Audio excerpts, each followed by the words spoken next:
நெடுமாறன் வந்து ரகுபதி கிட்ட கிச்சன்ல நடந்த விஷயத்த சொல்ல, என்ன நெடுமாறன் சொல்ற? மினிஸ்டர் வரும்போதா இப்படிலாம் நடக்கணும்? இப்ப நமக்கு டைம் இல்ல, நீ ஏதாவது யோசி.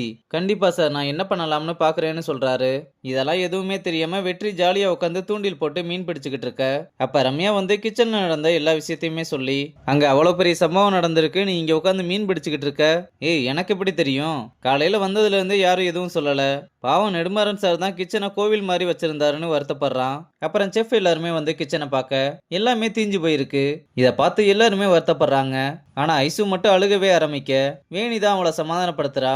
அப்புறம் கேண்டீனுக்கு வந்தோம் அதையே நினைச்சுக்கிட்டு இருக்க. நம்ம ஏன் செகண்டரி கிச்சனை யூஸ் பண்ணக்கூடாது? ரெண்டுக்குமே ஒரே லைன் தான். அங்கேயுமே எல்லா வயிறுமே கருகி போச்சுன்னு சொல்றாங்க.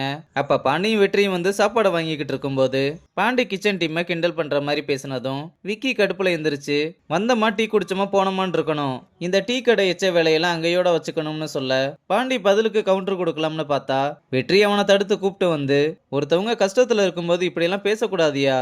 ஆமா, நீ எல்லாருக்குமே நல்லா பாவம் பாரு. ஆனா என்னைக்காவது அவங்க உன்னை பாவம் பார்த்திருக்காங்களா? டீ கடைன்னு கிண்டல் பண்றானுங்கல்ல, ஒரு நாள் அவனுங்களுக்கு இருக்குன்னு சொல்ல, யோ மாட்டுனா கண்டிப்பா வச்சு செய்யலாம், ஆனா இது அதுக்கான டைம் இல்லைன்னு சொல்றான். இங்க மீட்டிங்ல நெடுமாறணும் பேண்ட்ரி சைடுல இந்த மாதிரி எந்த பிரச்சனையும் இல்லைன்னு, கிச்சன்ல வேலை முடிகிற வர நம்ம ஏன் பேண்ட்ரியில கிச்சனை ரன் பண்ணக்கூடாதுன்னு கேட்கிறாரு. ஆனா பேண்ட்ரியில இருந்து இப்பதான் ப்ராஃபிட்டே வர ஆரம்பிச்சிருக்குன்னு ரியா இந்த ஐடியாவுக்கு முடியவே முடியாதுன்னு சொல்றா. ரகுபதி, எனக்கு கொஞ்சம் டைம் கொடுங்க, நான் ஈவினிங் யோசிச்சு சொல்றேன்னு சொன்னதும், நான் சொல்றேன்னு தப்பா எடுத்துக்காதீங்க, மினிஸ்டர் இங்க வந்து மசாலா டீயும் கீரை வடையும் சாப்பிட போறதில்ல, நான் என்ன சொல்ல வரேன்னு உங்களுக்கே புரிஞ்சிருக்கும், நல்ல முடிவா எடுப்பீங்கன்னு நினைக்கிறேன்னு சொல்லிட்டு போறாரு. அப்புறம் ராஜனும் ரியா கிட்ட, பரவாயில்ல நெடுமாறன் அப்படி சொன்னதும் நீ என்ன சொல்ல போறியோன்னு நினைச்சேன், ஆனா நீ முடியாதுன்னு ஸ்ட்ராங்கா முடிவெடுத்தது ரொம்பவே சந்தோஷமா இருந்தது, நீ கண்டிப்பா இந்த ரெசார்ட்டை நல்லா பாத்துக்குவேன்னு நம்பிக்கை வந்துருச்சுன்னு சொன்னா. அவ அதுக்கு எந்த ரியாக்ஷனுமே காட்டாம இருக்கதை பார்த்து என்னாச்சுன்னு கேட்டா, தீபக்கோட பிசினஸ் மொத்தமா முடிஞ்சு போனதையும், அவன் ரெசார்ட்டுக்கு வந்தது எனக்காகவோ என் குழந்தைக்காகவோ இல்ல, இந்த ரெசார்ட்டுக்காகன்னு அவங்கிட்ட எல்லா விஷயத்தையுமே சொல்லி நான் எப்படியோ தப்பிச்சிட்டேன்னு சொல்றா.